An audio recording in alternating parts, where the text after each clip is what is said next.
Welcome to Learning from the Best, a YouTube channel that empowers you to achieve success, wealth, happiness, and personal growth through the timeless wisdom of the world's greatest minds. The first letter. The starting point does not determine the ending point. Our destiny is determined by our actions, not entirely by our origin. July 20th, 1897. Dear John, you wish I could sail with you forever. That sounds great, but I'm not your forever caption. God created our feet to walk on our own.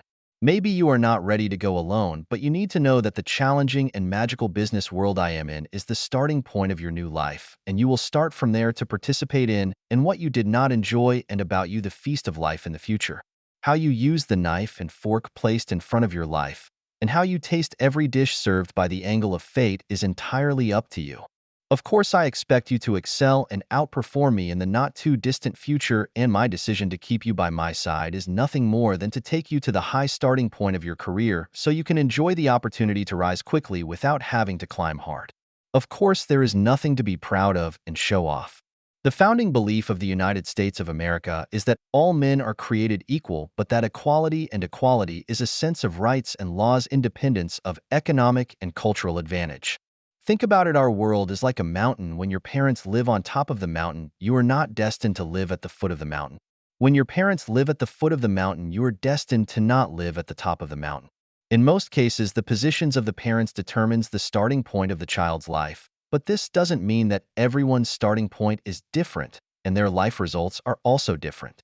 In this world, there will never be a hereditary theory of the poor and the rich, and there will never be a hereditary theory of success and failure.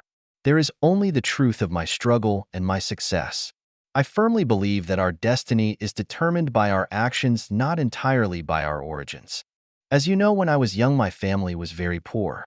I remember that the books I used when I was in middle school were bought for me by kind neighbors. At the beginning of my life, my weekly salary was only $5 per week. In the eyes of others, this may seem like a legend, but I think it's a reward for my perseverance and active struggle and a reward for my hard work by the God of faith. Opportunities will always be unequal, but outcomes may be equal. In history, whether in politics or in business, especially business, there are many examples of self-made people. They all had few opportunities because of poverty. They've all became famous because of struggle. However, history is also littered with examples of rich kids who have had all the advantages and failed. According to a Massachusetts statistic, not one of the 17 rich children left the world rich. A long time ago, there was a satirical story about the incompetence of the rich kids. In a small bar in Philadelphia, a customer talked about a millionaire and said he's a self-made millionaire. Yes, we find a more shrewd gentleman next to him. He inherited 20 million, and then he turned it into 1 million. This is a sad story, but in our society today, the children of rich families are in a dilemma of either advancing or retreating. Many of them are destined to be sympathetic and pitiful and even go to hell. The family's history of glory and success does not guarantee a bright future for its children and grandchildren. I admit that an early advantage does help a lot, but it doesn't guarantee a win in the end.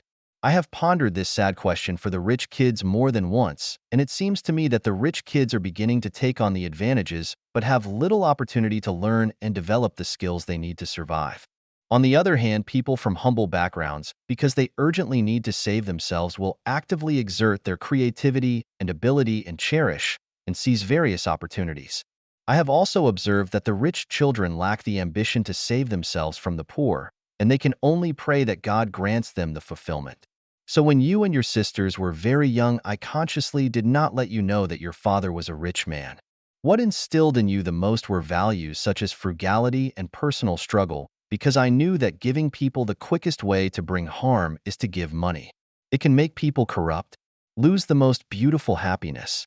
I can't bury my beloved children with wealth and fool you into incompetent people who don't want to make progress and only know how to rely on the fruits of their parents. A truly happy person is one who can enjoy his creation.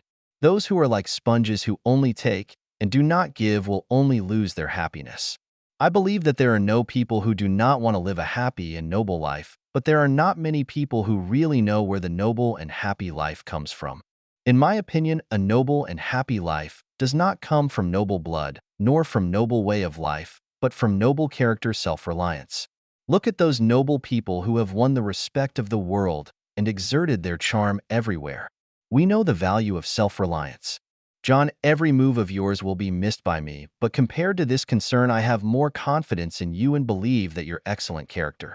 A character more valuable than any wealth in the world will help you pave a good future and will help you succeed in fulfilling life, but you need to reinforce the belief that the starting point may affect the outcome, but it will not determine the outcome. Factors such as ability, attitude, character, ambition, means, experience, and luck play an extremely important role in life in the business world. Your life has just begun, but a life battle is in front of you. I could feel deeply that you want to be the winner of this war, but know that everyone has the will to win, and only those who are determined to prepare will win. My son, the privileged and powerless are rubbish, and the educated and uninfluenced are worthless rubbish. Find your way and God will help you. Love your father.